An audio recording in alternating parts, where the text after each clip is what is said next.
Good evening, everyone. It's such a pleasure to have you here. My name is Tahil Sharma, and I'm the Regional Coordinator for North America at the United Religions Initiative. I'm here representing one of the largest networks of interfaith cooperations and grassroots communities around the world.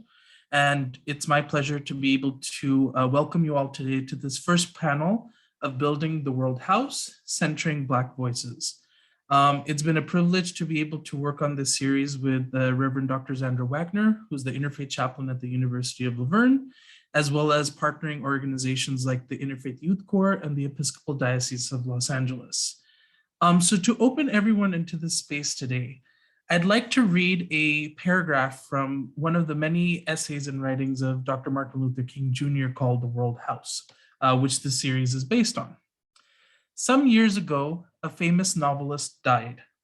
Among his papers was found a list of suggested plots for future stories, the most prominently underscored being this one. A widely separated family inherits a house in which they have to live together. This is the new great problem of mankind. We have inherited a large house, a great world house, in which we have to live together. Black and white, Easterner and Westerner, Gentile and Jew, Catholic and Protestant, Muslim and Hindu, a family unduly separated in ideas, culture, and interest, who, because we can never again live apart, must learn somehow to live with each other in peace. This is the crux of a very important conversation that we've been exploring time and time again in spaces of faith and justice. What is this world house that includes every single one of us? And how do we each play a role in building it and in inhabiting it and making sure we can sustain it? That is the purpose of this panel series that we'll be hosting this year through the University of Laverne. It's very important for us to center this conversation around communities who have a very important stake in these conversations, which is why we've begun this panel series by centering Black voices. Reverend Dr. Martin Luther King brought this example of envisioning a pluralism that was necessary for each of us to be able to all take part in. But the question still remains, how do we make sure that we can build the house and sustain it? And this is why we have this esteemed panel today of folks who are community leaders, thinkers, change makers alike, who will be able to bring some of their perspectives and insight into this space today. So I will make sure to introduce each of them briefly, and I'll make sure to drop their bios into the chat box as we're getting into the conversation so that we give them the most time to be able to speak today. First, I'd like to introduce Mike Brown, who's a Black recording artist, music producer, podcast host, public speaker, teacher, author, and yet still just Mike Brown. Born and raised in Houston, Texas, Mike uses his music to pour out his deepest inner feelings. His most recent passion lies in The Art of Letting Go, a podcast he reflects on his life and lessons he learned along the way. Mike is on a journey and welcomes all to join. Next, I'd like to introduce Maya June Mansour, who received a Bachelor of Arts in Carceral Studies from Evergreen State College and went on to direct Gateways, a viral documentary series about educational opportunities in juvenile detention facilities, reducing recidivism rates. In 2020, Maya was one of the inaugural fellows at the Abrahamic House, a think tank that examines the intersection of contemporary spirituality and community building.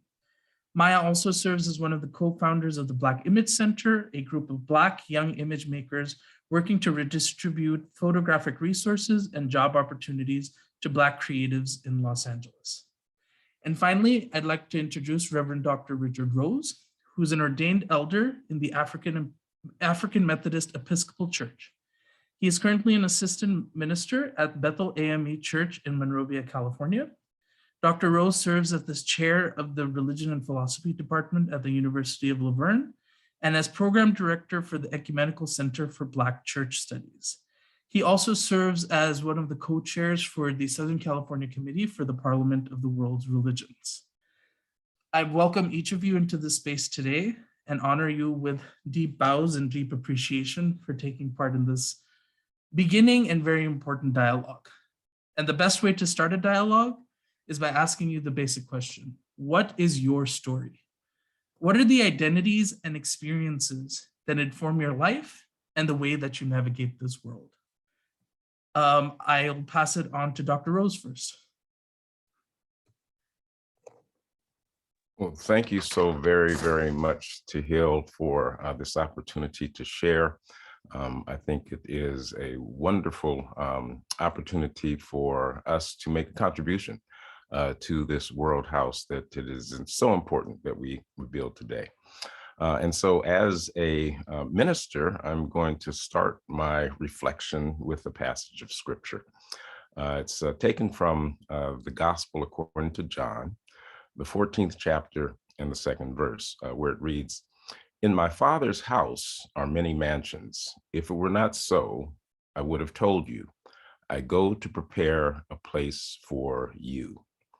Now, I'm an ordained minister in the African Methodist Episcopal Church, and I should note that the AME Church was established in 1776 because a welcome space was not provided when my ancestors were worshiping with whites in a common house in the city of Philadelphia. They were not allowed to worship freely. They were restricted to the balcony. And so rather than worship in those conditions, they decided to walk out and begin their own place of worship. And so we AMEs and other Black Christians built our own homes or houses of worship. That's a sample of the race issue in American churches. My interfaith ministry is another dimension of that. When I received my call to ministry, and what a call is in the tradition out of which I come, it's an overwhelming feeling that God is choosing you to be a spokesperson for God. And so having that feeling upon myself, I went into ministry in 1980.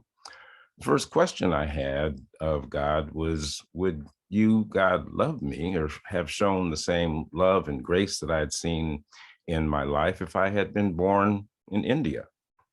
In other words, it was an interfaith question. God, do you love me particularly because I am a Christian? Or would you love me as much, treat me the same if I were born a Hindu? And so this question became a central question for me as a scholar as I pursued my academic career. Fortunately, in the course of my career, I've been able to go to India 3 times, China once, South Africa once, Barcelona, Spain, Toronto, Canada, Australia, and South Korea once, the Caribbean and Mexico too many times to count, and all over the United States of America. And my conclusion is, the answer to the question is, with regard to God's love, is to confess that I have not seen any space on earth where God does not love and show grace to all of God's children in ways that are nurturing and compassionate. God does not care for me, I don't think, any more than any of his other children that he has, that God has on the planet. So my academic journey has consisted of my being a philosopher of religion who is a member of the Christian clergy. My dissertation is titled Howard Thurman's His Life and Thought Implications for Religious Pluralism and Interfaith Dialogue. Howard Thurman was an African-American mystic born in 1990, died in 1981. And so he was a mature mystic in the faith. Coming back to my original scripture, John 14:2, in my Father's house are many mansions. If it were not so, I would have told you, I go to prepare a place for you. A house with mansions. I like the analogy. The question is, can we make the house a home and have everyone from each mansion actually eat together in a common or at a common community table where decisions are made for the common house? The idea of each community having their own mansion, I think, is a cool idea. That's what we did as a denomination. We elected our own bishops, we started our own churches, scheduled our own conferences, have our own discipline. However, we weren't welcomed in City Hall. we weren't invited to the big banquets where all the important decisions are made for the city. So we have the race problem in church and in society, but there's also the question about being a Black Christian. What does it mean to be a Black Christian in a multi-faith world where Christians are supposed to be better than everyone else? Do I own, accept, or deny my privilege?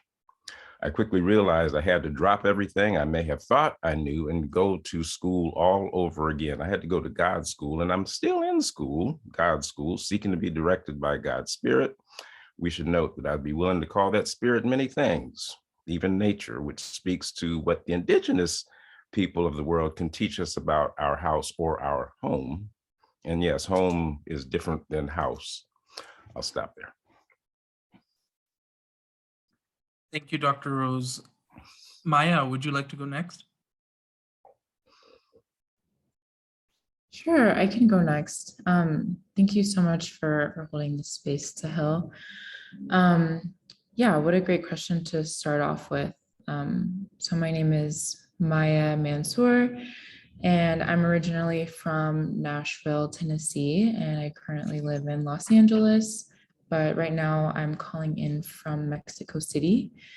I think my story, often when I tell it, begins like many generations before me, and without going too deep into my family lineage, I think that's just a testament to how important I feel it is to honor the people that came before me and their stories and my ancestors. And so, just very briefly, on my mom's side, I am African American, the descendant of enslaved people that were kidnapped and unwillingly brought over here.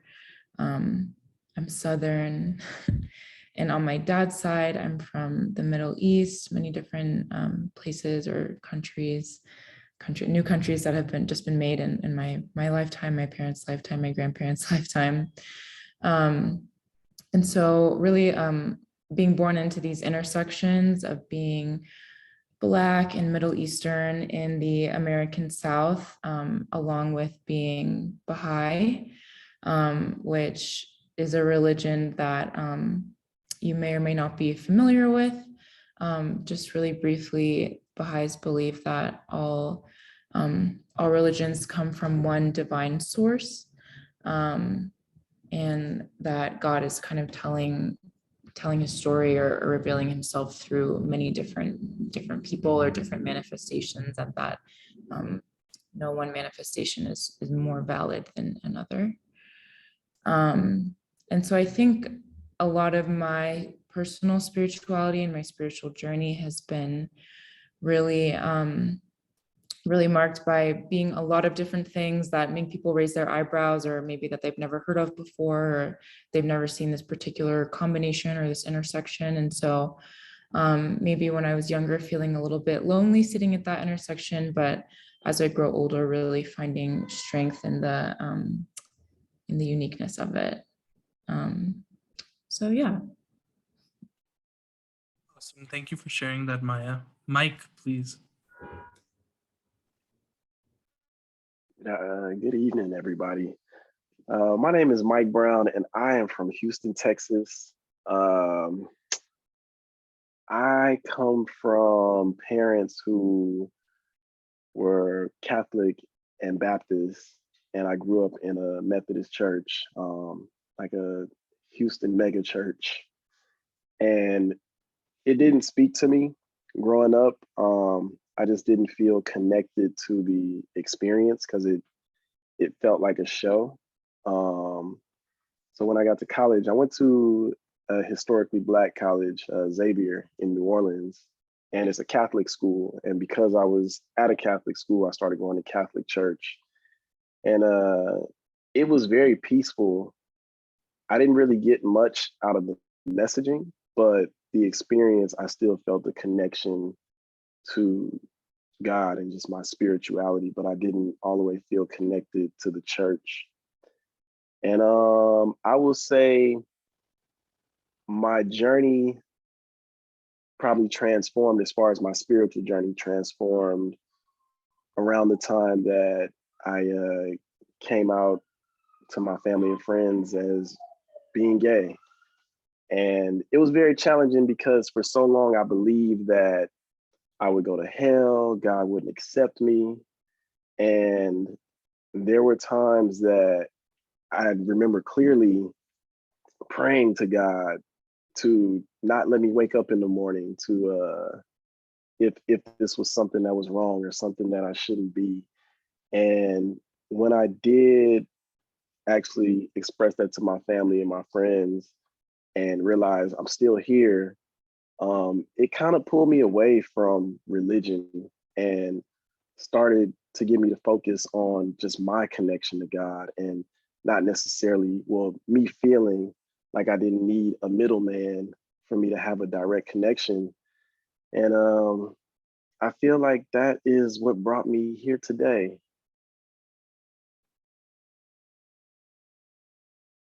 So much, Mike. And each of you is reminding me of that source of inspiration that drives each of us, that is, our life experience. Sometimes we like to consider ourselves experts of so many different themes, but at the end of the day, we're the best experts at being ourselves. And it's very hard sometimes to be able to bring our whole selves into spaces like the conversations that we're having today, because the nuance of faith and the nuance of the work of justice can be very challenging. It can be very stipulated. It can be very divisive in the way that we see things going on in the world. No one is a stranger to the current tide of emotions that is coming with a second, third year going into this pandemic, a crisis going on in Ukraine, on top of the already many crises that are happening at the same time. And sometimes when getting involved in this work, we feel like it is best for us to be able to bring our entire selves. But sometimes that doesn't always happen, unfortunately. And I've noted that personally and from the experience of others in doing interfaith cooperation.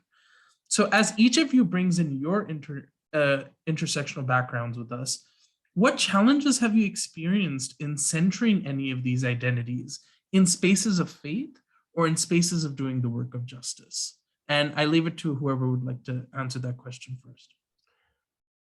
Tahil, let me just state what I think is obvious, but is also a very big challenge, I think, within religion for the African American community, and that is the notion or the term Jesus as Savior, because the way in which it is portrayed oftentimes in the doctrine is that it is only through that word and pronounced in a particular way that people can have a right relationship with ultimate reality.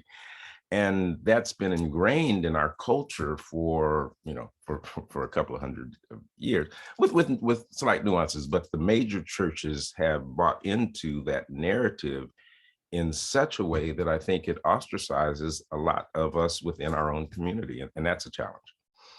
Thank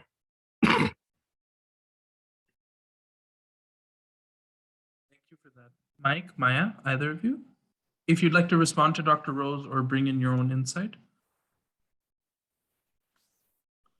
Yeah, I was just going to say, for me, in my experience, it feels like, back to your question about kind of the tension between faith and justice, is that it seems like often those two things are like totally separate worlds. And often it feels like I'm either showing up in a justice space or I'm showing up in a faith-based space. But the two like aren't really talking, and it might be a generational thing, but in my experience, a lot of social justice organizing that I've done has been kind of characterized by I don't know, we used to use this phrase a lot when I was in college, but like militant agnosticism, where like religiosity of any type wasn't really welcome. And so I think that would create a lot of tension between people that are and people that aren't religious, or maybe people that are doing the work kind of like through this lens of faith or divinity. And I can just think of so many examples of like my Muslim friends that show up in spaces and there's nowhere for them to pray, or they're at a protest and the police officer is asking them to take their hijab off, and and no one knows how to stand up for them. And there's really a lot of intersectionality that seems to be missing.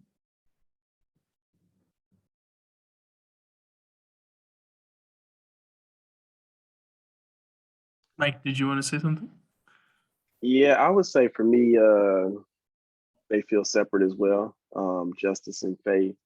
And I would say with my intersectionality and a lot of the people that I connect with, I'm starting to see more and more people pull away from Christianity as far as like in my age group and generation, just for the way that some of our churches have made us feel, you know, kind of going back to what Dr. Rose was saying, like a lot of people have felt ostracized by the church and not welcome. So, you know, people seek other things, and, you know, it's interesting because a lot of the things that I'm starting to see, like some of my peers follow, which are labeled like African traditions, like I don't ever really know where they come from, to be honest with you. If I may just say a little about the justice and faith issue, and I'm a member of the clergy, but please, I try to be not simply critical, but I try to have a critical eye toward things that we are not doing well. And so in terms of faith and justice, my question for the Christian would be, what aspect of faith is not expressing notions of justice? And the challenge, the person who comes to justice from a faith perspective, but yet is lacking those essential ingredients, those essential aspects. And I think sometimes we have to look at what it is in our faith traditions that we are standing up for when we go to these particular events. And so being critical, self-criticism of the church, I think, is extremely important in this particular age, because the two should go together. Definitely, Dr. Rose. And I think that speaks very much, I think, to the larger point about that shared theme of disconnect between faith and justice that generally exists. It's not just the idea that they exist in a dichotomy where they're completely separate from each other, but that those who may sit at an intersection between them can't seem to find ways to be able to build a bridge. So a question that kind of comes to mind from that is, how do you kind of bridge the gap between faith and justice in your personal practice and in the work that you're doing out in the world? Personally, I'll just start. I tried to use really in recent years, I've tried to use a passage of scripture that really grounds everything that I do, and that's the armor of God, which starts with the notion of truth, and then from truth is righteousness. From righteousness is the notion of peace. Through that is faith, and doing those things assures one that they're moving in a positive direction with God, and that becomes like the way in which you maneuver the world. And in the scripture, that's called your sword or your word, once you have your testimony moving in that way. And so I try to ground myself in those principles with my behavior in all respects. And if I can't find those principles in what I'm doing, then I'm off.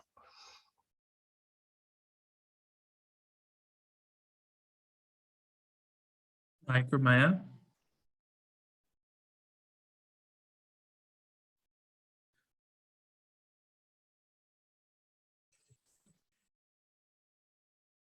So the question again was, I'm sorry, what was it again? The question was, how do you sort of bridge the gap or make a connection between faith and justice in your personal practice or in the way that you live out in the world? Um, I would say for me personally, probably just moving in love. And what I mean by that is like really trying to make love-based decisions and not decisions out of anger or fear. Um, I try to move throughout the world with empathy, you know, like I try to be understanding of others. So those are probably my ways. Maya? Yeah, I think for me that the way that faith and justice really come together um, is a lot of the internal work that I do. Because I really do believe that every single person in the room has an effect on the energy of the room and the environment of the room. Sorry, it's a little loud where I am. So I really do try to have daily practice of prayer and meditation. And like as a woman, a question that I ask myself a lot is like, what changes can be made in my life in order that I feel like an equal woman. So really taking like this principle of equality and really asking myself, like, how do I see that playing out in my life? And then building my life around that instead of showing up to something and expecting for it to happen and then getting frustrated because maybe people say that they have principles that they're not acting out or vice versa or something like that. And that makes Um, me, oh, Mike, also, sorry, go sorry ahead. about that. Something that Maya said that kind of made me think of you know, why is it hard for justice and faith to exist in the same space is because a lot of times the energy that is put into like when you're seeking justice for something, it sometimes can be aggressive, you know, and I think that that idea of faith just gets lost in that. If I may, this sort of takes me to a place where faith is not necessarily seeking justice in this space. Because the faith is oftentimes, and this is the otherworldly piece, centered on one's arrival in heaven, which has these particulars that one must do. The justice is sometimes lost in the particulars of the faith, which don't speak to issues of justice. And so having people get out of that doctrinal dogma, again, that is tied to salvation in religion, I think is one of the things that has to happen so that we can have more discussion and dialogue with people who are of like minds. I mean, one of the things that I'm trying to get at with this particular passage of scripture is that we can each be in our own mansion and never share community in the house, you know, and it's like, that's not, there should be a way for us to be happy in our own, good in our own space, but also have a place of sharing justice for the whole. And I don't know if we're creating those spaces properly. I don't think we are. And that's where some of the work needs to be done.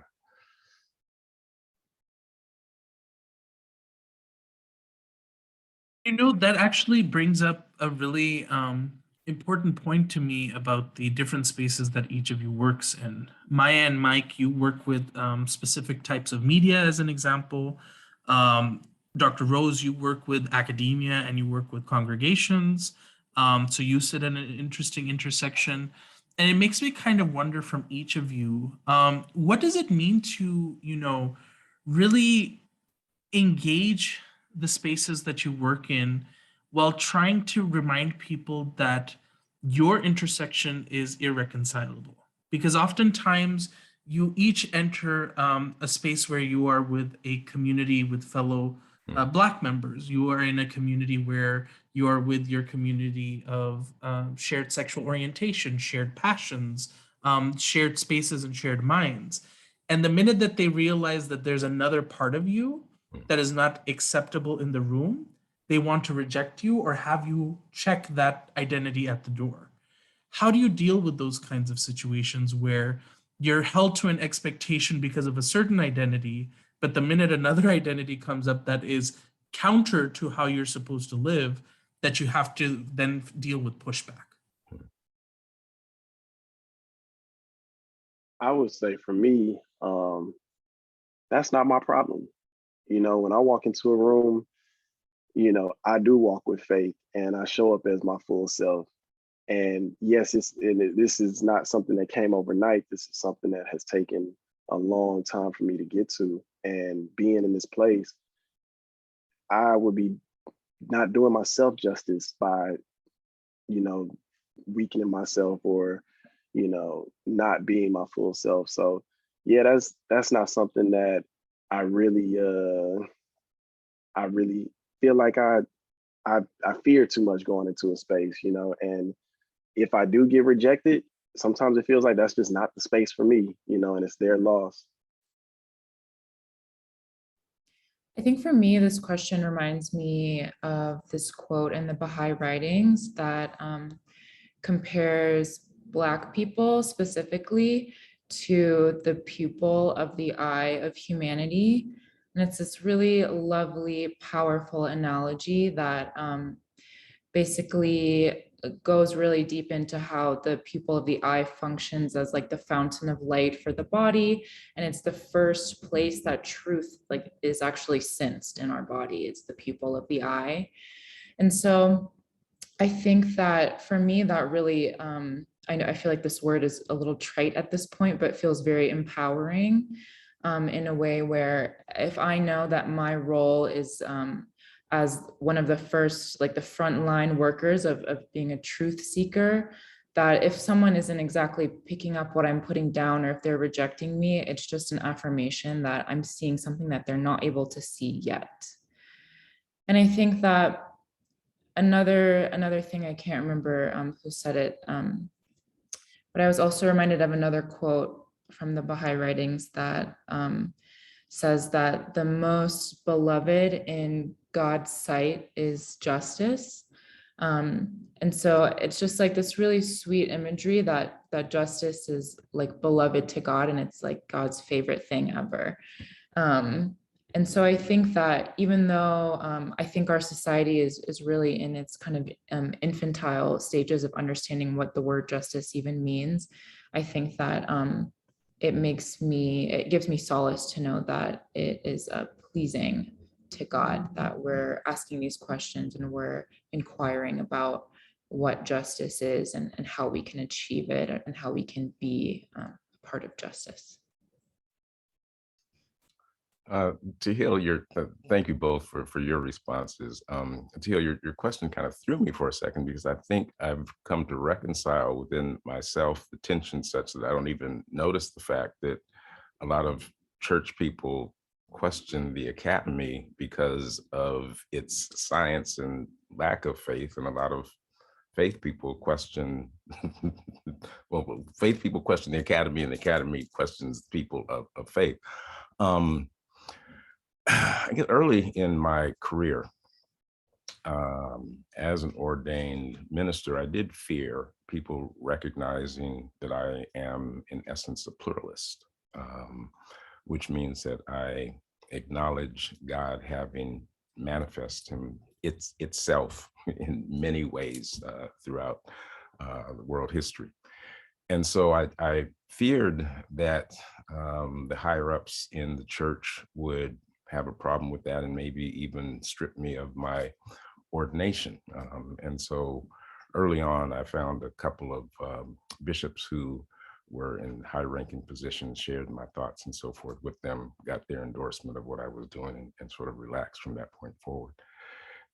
In terms of the academy understanding the church and religion, I mean, wow, man. I don't know. We work at it. We approach it as scholars, and let scholars know that it's important to be a devotee, because if you're not a devotee, it's hard to see what is seen from the other side.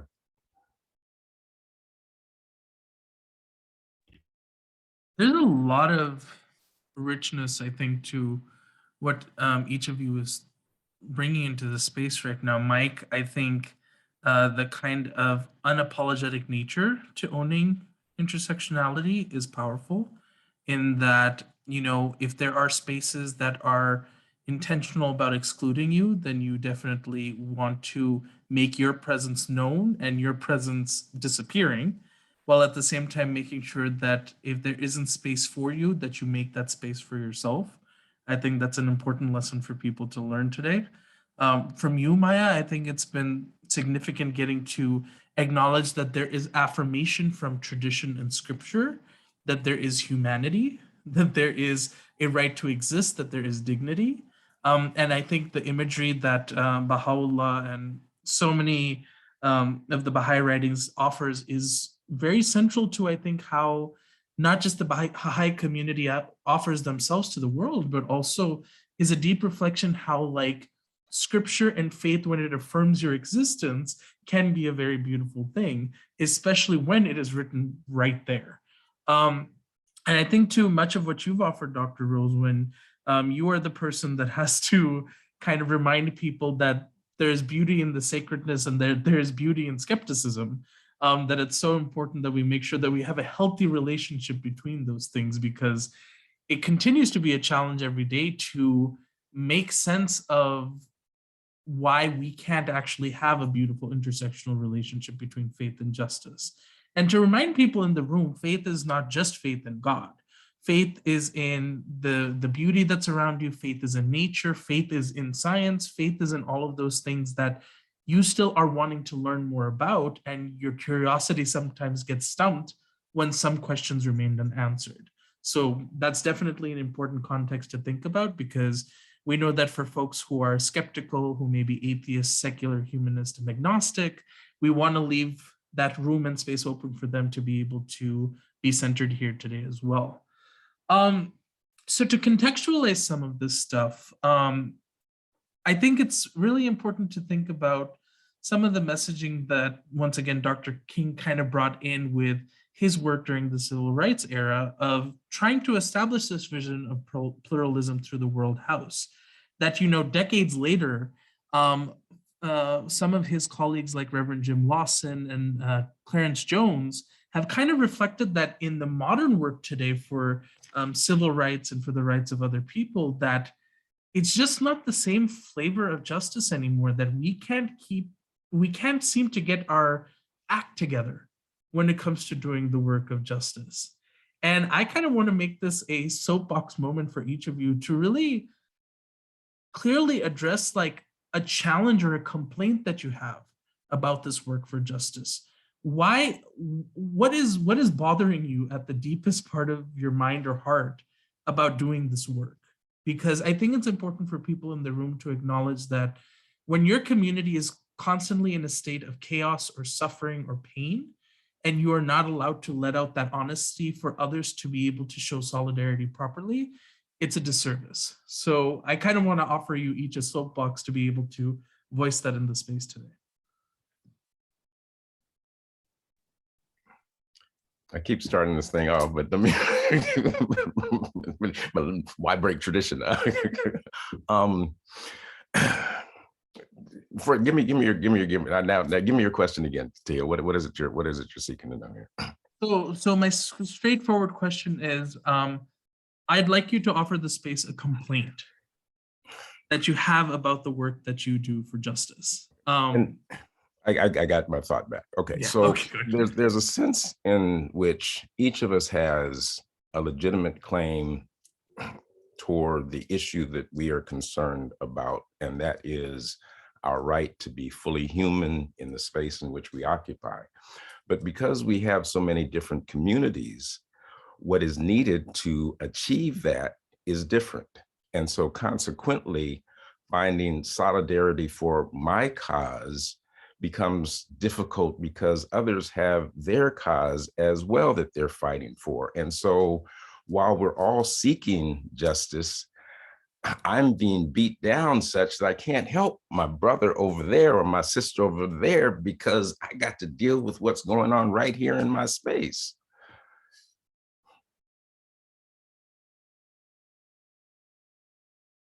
Would you like to pass the soapbox over to someone else?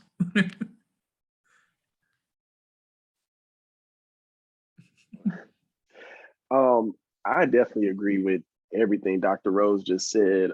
Something else that stands out to me is that we have to start looking at ourselves. You know, a lot of times we are always looking at what somebody else is doing and not seeing what ourselves can be doing better. And I think about that, especially in the idea of the world house. Like, yes, I would love to be a part of a world house and everybody be accepted, but it's hard when I have even my own people kicking me down. You know what I mean? So it's like, how can I expect anything outside of me to, you know, bring me justice when I barely can get it with the people that look like me or in my intersectionality?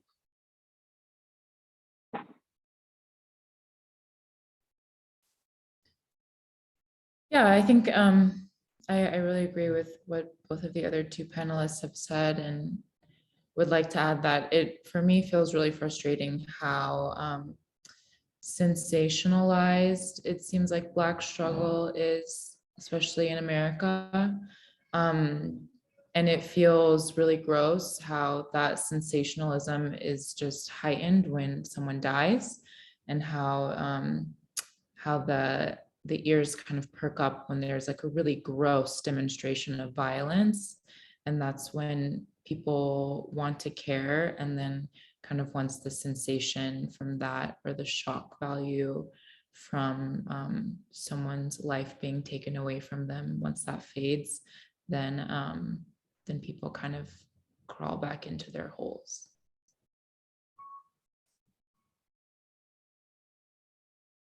All of those things, exactly. That's the kind of truth that I think is very bitter, but folks need to hear, because the state in which we always act in outrage and try to offer compassion and solidarity only happens at those times when justice is literally being taken with someone's life. When justice is literally taken, when the carceral system and the justice system are acting as the way that they're set up.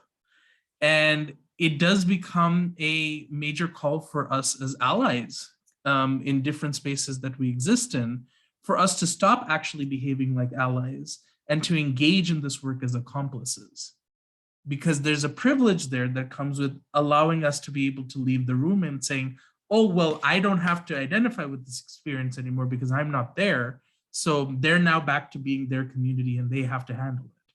But at what point do we have to do a better job as allies, as accomplices to communities who are suffering and marginalized on a constant basis? And I guess I want to speak a bit more to that religious, that spiritual, and that moral aspect of things when like apathy and compassion fatigue sort of take over when doing this work. What do you find as the healing aspect of making sure that folks who are from your communities, from the different identities that you share, or folks that are trying to help, who are tired of just oppression all the time, even though they may not experience it or have an idea about it, can know to still keep going? What would you see as the best ways to be a part of that healing? Tio, we need a paradigm shift. We need to change the way we understand our relationships with each other when the crisis is not occurring, and care at that point so that when things do get bad, we already have the communication with each other so that we can get along in a more harmonious manner. You know, we're just not sensitive. Well, let me put it this way. We're studying in Bible study, the book of Genesis, and the destruction of Sodom and Gomorrah. The point that I want to make is that they were not to look back on that which was destructive. And I think that we cannot look back and try to recover those things in our culture that were not doing us good. We have to set a new ideal with what it means to get along with each other in an interconnected manner so that that becomes our ideal, and we don't move into these separate spaces whereby we have to then come back together again.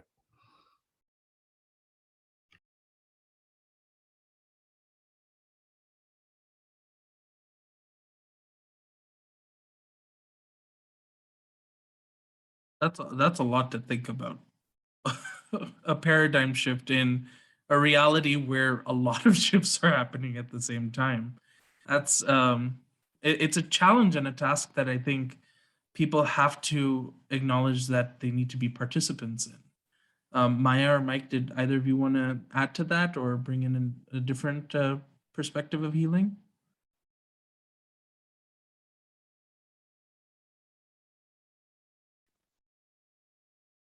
I think for me, like just for healing in different situations is being present.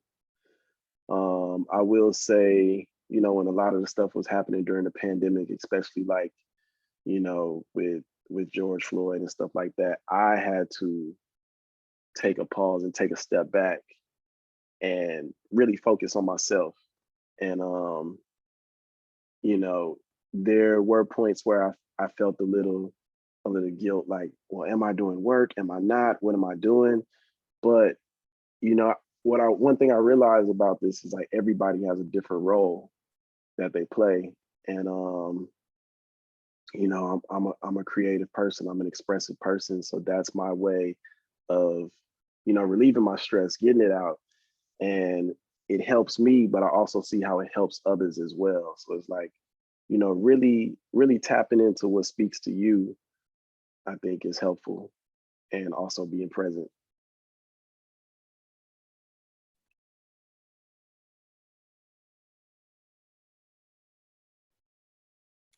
Yeah, I don't really have anything to add other than what the other two have said. No worries, Maya. Thank you. And thank you, Mike. That presence is, I think, something that people really need to reflect on very deeply when it comes to being a part of this conversation today and for future conversations that they're a part of in the future, because this is not over. This chaos is not over. And each of us deserves a time to be able to heal from the wounds of generational trauma. And actually, it is that trauma itself that becomes a shared value for each of us in the work that we're doing for a better world. So it's important to really be present and to reflect on that. So in thinking about, you know, the practicality of how to deal with all of these overlapping um, issues and traumas and chaoses alike. I don't expect each of you, to have the answer to fix the world's problems. Because if you did, I would have to, you know, contact the Nobel Prize Committee, because it's a lot of work. But what I do want to ask of each of you, as you know, we're getting closer to the end of our time together, is what do you think are one or two actionable things from your experience or perspective that would be effective in making this work lead towards progress? What are one or two things that you would find are helpful, whether as someone who is in the community or someone that wants to serve as an accomplice to the community? What could they do to really actually help build this world house and make it last? I think to build it and to make it last, people, meaning all of us, have to start seeing each other as people. Like, don't just see me as a Black man, don't see me as a gay man, see me as a man, see me as Mike, you know, and I have to see everyone as who they are, because everybody does good things, everybody does positive and negative things, no matter what your race is, your sex, your age, and all that stuff. So like, I think once we get to a place where we really start recognizing that we all are the same, I think that's what'll take us there. And I know that's easier said than done. For me, what comes to mind when you ask this question is something that Dr. Rose brought up earlier about how so many of us are in survival mode and are really having to tend to ourselves so that we don't even have the space or the room to tend to other people. Sometimes for me, it can feel like the opposite, where I'm tending to other people so much that I don't find the time to tend to myself. And I think that that's definitely a lot of my socialization Oh, sorry, can you hear me? Yeah, I definitely think that's a part of my socialization as a woman and that intersection that I have. But for me, what's been really the most helpful and the most healing is having a break, and getting invested in, whether that's getting a grant that doesn't have any strings attached, where I don't have to turn around and do a performance and say, this is what I did with the money that you gave me. Like really just getting no strings attached reparations. Sorry, I'm probably on the loudest block in Mexico City right now. If you guys can't hear me, I'm so sorry.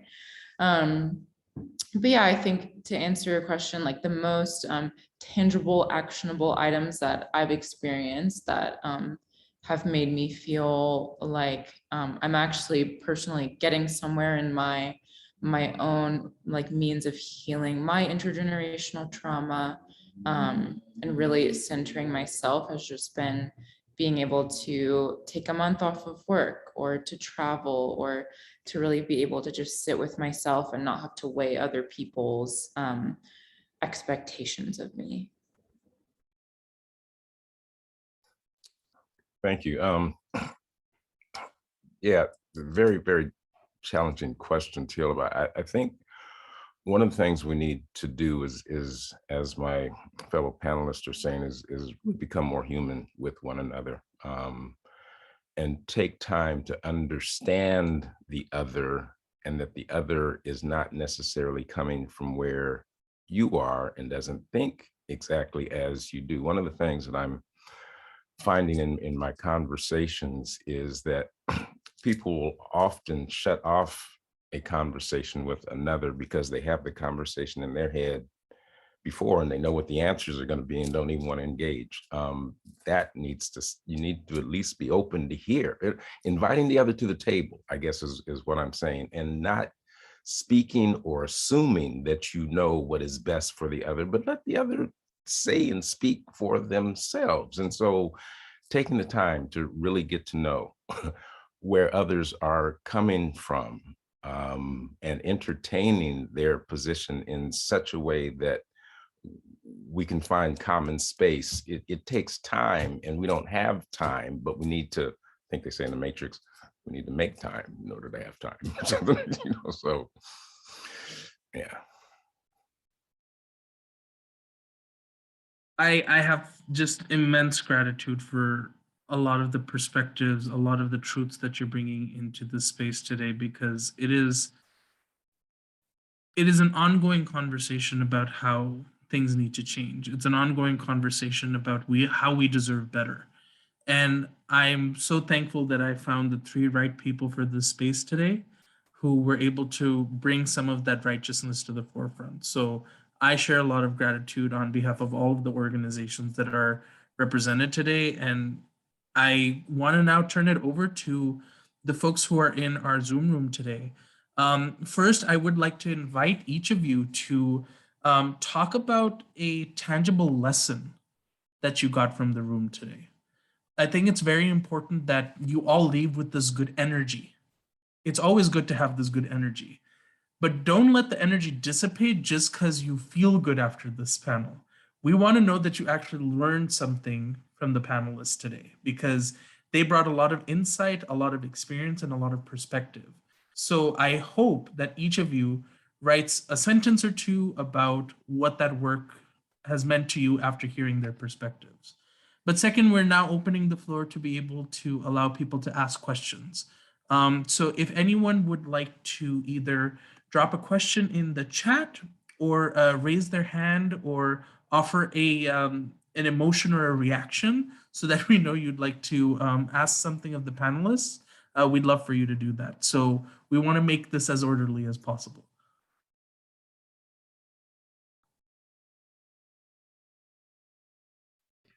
Tahil, you do have some chat things right now. Why don't you address those? Yeah, thank you, Dr. Clark. Appreciate it.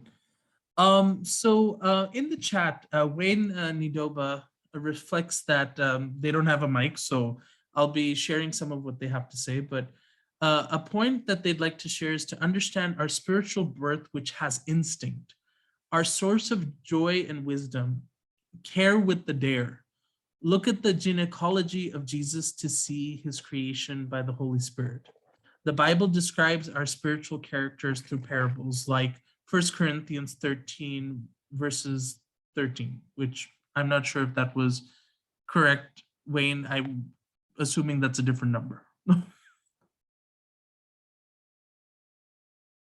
And I also would like to open it to the participants who heard from each other who might want to ask questions, honestly.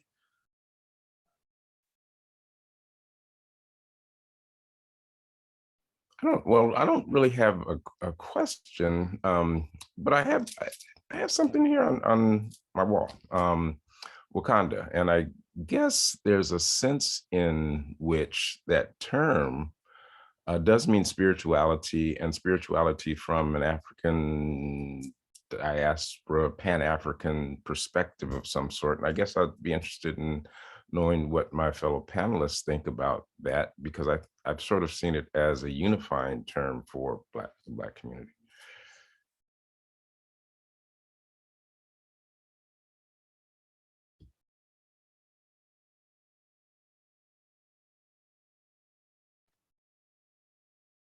I would agree. I see the term as unifying. I refer to, like I said, I went to HBCU. I consider my school like the Wakanda for my life, because there were so many different Black people from all parts of the country, and we all connected in this space. And like when I look at us all grown, we all grew to be like these really amazing people, including myself in that. But but yeah, I think it is like a very empowering term.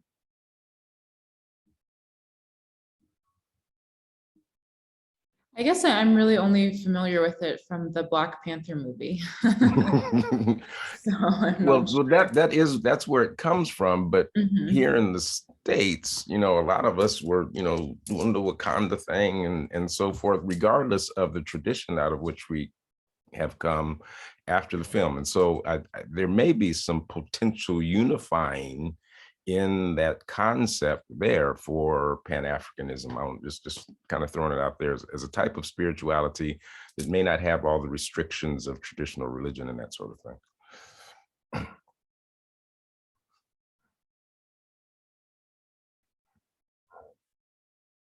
Question that I do have actually for the panelists, it's kind of coming to mind right now. I'm sorry, I'm using the privilege of moderator for this, but what's a lesson or a reminder that you'd like to give to folks who want to be better allies or accomplices to this work, based on what you might have observed as like something that's a big no-no, or what you've observed as something that is very beautiful that serves as a lesson for how solidarity can be offered?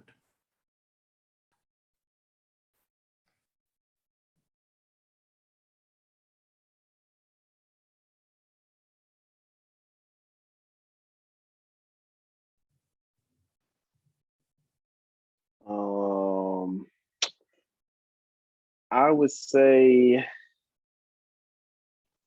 so you said this is to be a better ally. I would say do what you really feel. Don't just do things just to do them. Don't be performative. Um, if it really speaks to your heart and it speaks to you of value, then to follow it. But yeah, don't just do things just because it's kind of the trend or the group idea. I'm sure it's helpful, but at the same time, like sometimes when I see these social media posts, it's kind of like, for me, it doesn't really do anything without action, like real, true, meaningful action behind it.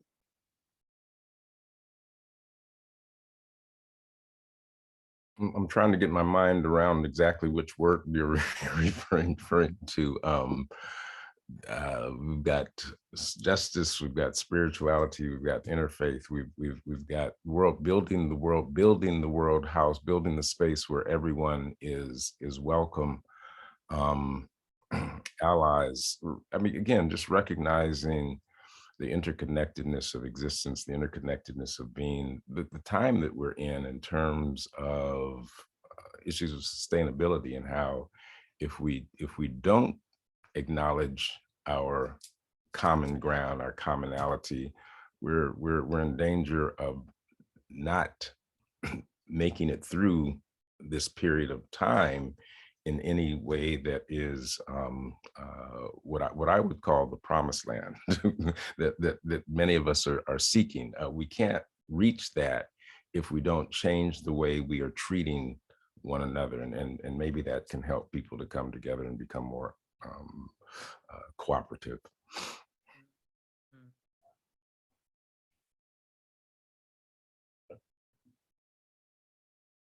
Sandra, would you by chance like to ask a question?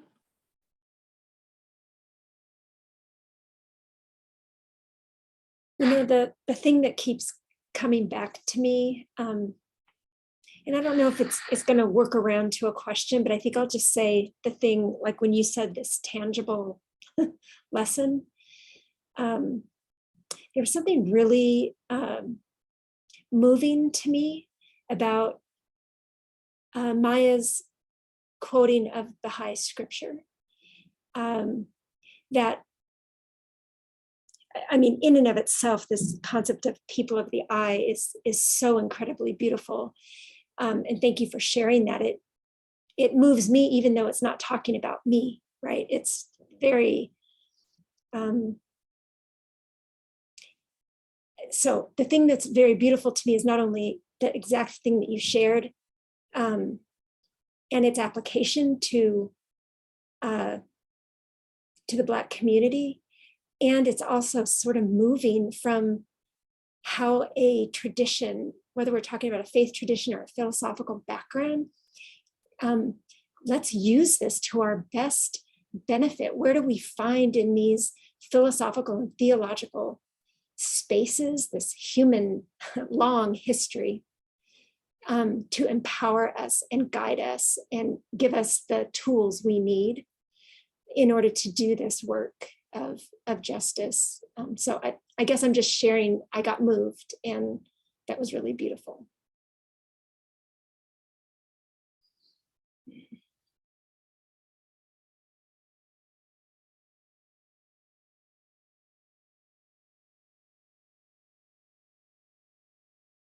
Nancy, you've raised your hand, please. Yes, thank you so much for this space. Well, and I'm so happy, Xandra, that you spoke up for the Baha'is, and you're not a Baha'i. I am a Baha'i and want to speak up for the Baha'is, so you opened the door for me.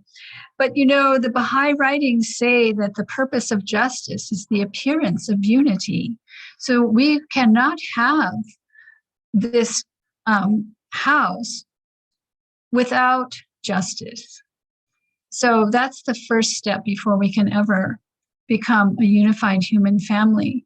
And the Baha'i faith has so many writings about justice, about eliminating prejudice, that and the Baha'is really believe that we have the tools to begin the work. As Baha'is, you know, we've been living in this morass of prejudice. So we're human beings, but we have these divine teachings to help us get through our centuries old problems. So, I mean, we're dealing with these same issues, but we do have what we believe is the guidance and the framework to make this a reality, not today or tomorrow, but slowly on a community size basis.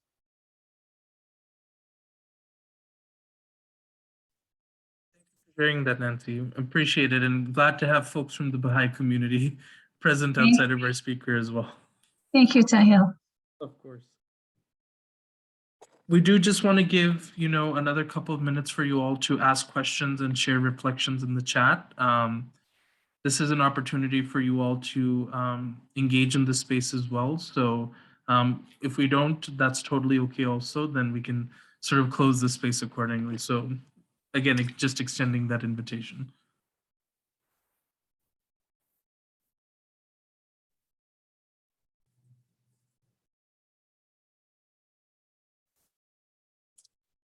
I guess one last question to ask of each of you so that we can wrap up is based on a question or a statement posed by Wayne, which is sort of, what is your source of joy and wisdom right now that's taking you forward?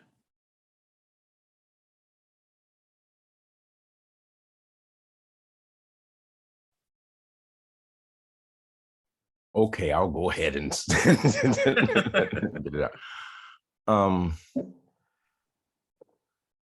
I get really the biblical promise of the promised land after the mess. I mean, again, looking at the book of Exodus and, the death angel and all the plagues and so forth before they moved into it's time for us to move into a promised land, but we've got to change the mentality in order to do it. And I think what COVID has done for many people is make them sensitive to the moment in which we live. It hasn't permeated the culture, but there are a lot of leaders who understand the need to be more sensitive to who and what we are in the space that we all occupy. And so that gives me a little hope.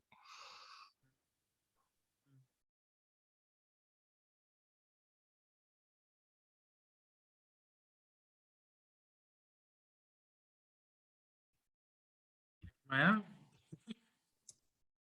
Yeah, I think what motivates me is my ability to ask questions. I'm really grateful that in the Baha'i tradition, there's like question asking and questioning is considered a spiritual principle that we're all encouraged to do. An independent investigation of the truth is one of the pillars of the faith, and we actually don't have clergy. So it's really on the individual to read the writings and to really understand the truth for ourselves. And so I think that as I grow older and experience different things, my spirituality looks very different year to year and almost day to day. But I think that what gives me solace is that that curiosity really fosters evolution, which feels really comforting, that my spirituality today, it's not going to look the same as it will later.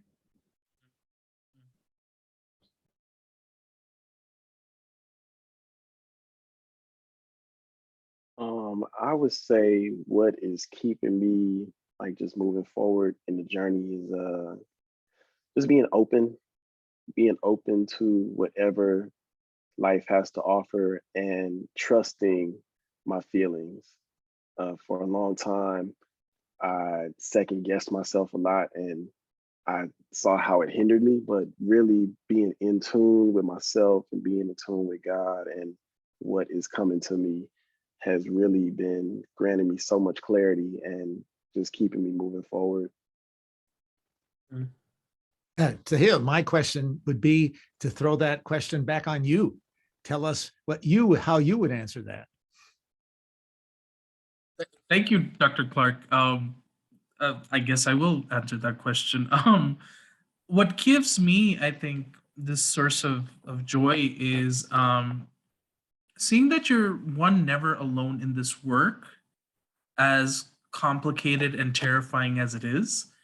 It's very hard to walk down the road less traveled when you're alone. But it is much easier knowing that you have colleagues and mentors and strangers who are your beloveds at the end of the day, who you see yourself in them, that you get to walk with them to a better world. I think that's what gives me a really big source of joy, both inspired by my traditions as a Hindu and a Sikh, but also inspired by Dr. Cornel West's quote that justice is what love looks like in public. And I think with that, I really want to thank everyone in the room today, those of you who have participated, asked questions, left reflections in the chat. For our participants, Dr. Rose, Mike, Maya, thank you for all of the insight you brought. Zandra, for your leadership and your support of this space to be able to have this event. and to our organizations, IFYC, the Episcopal Diocese of Los Angeles, and the University of Laverne for making this possible. With that, sharing gratitude with you all and wishing you a great time ahead. Please be an extension of the joy and justice that we need in the world. Thank you.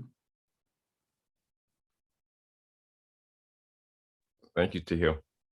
Thank you, Dr. Rose. Thank Fellow you. panelists. Thank you. Nice Good meeting you night. all.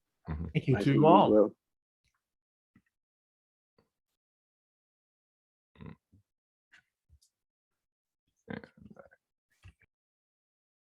Thank you so much. Thank you, Nancy. Thank you for coming. Bye-bye. Bye-bye. Xander, do you have a minute? Mhm.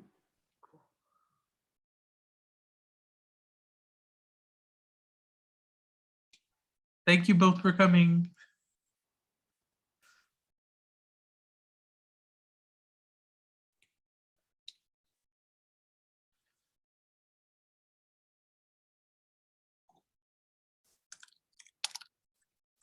Oh, there they go.